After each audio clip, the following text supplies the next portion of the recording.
The Quran states that the jinn were created from a smokeless fire and a strong wind. They're beings that are not quite earthly, but yet not quite spiritual either. When dealing with the three realms, beings made of clay inhabit the material realm, which is humans on earth. Angels inhabit the celestial realm of light, and jinn inhabit something between the two known as the intermediate realm. As you know, there are many types of jinn and many different stories about jinn.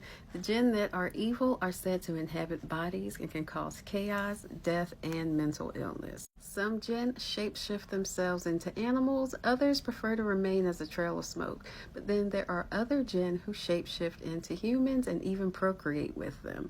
The children that they bear together are called seers. These are individuals who could communicate not only with the jinn, but also see the divine as well.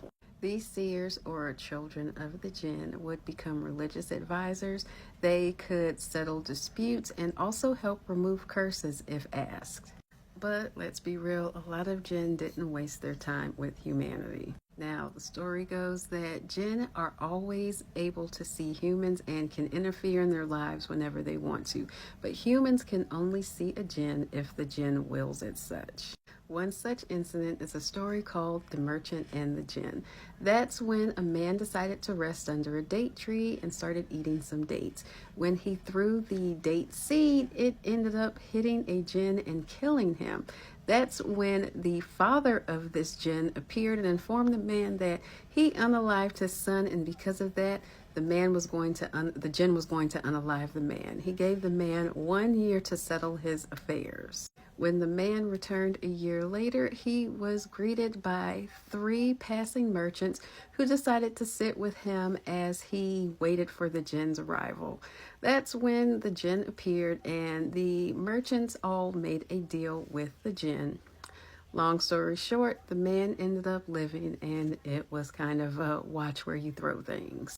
But it is kind of scary knowing that you can just be walking along minding your business and there's some cosmic being there that you happen to run into and you can't see them, but they can definitely see you. Now, the jinn are also described as practitioners of religion, having the same religious responsibilities as humans. And in chapter 55 of the Quran, if you ever take a read at it, it is written in dual form, one from the point of view as the human and the other from the point of view as the jinn. There's also a story where the Prophet Muhammad runs into a group of jinn and he describes them as having black eyes and no souls. So if you're interested in reading any of those stories, feel free to check them out, but let me know what you think in the comments.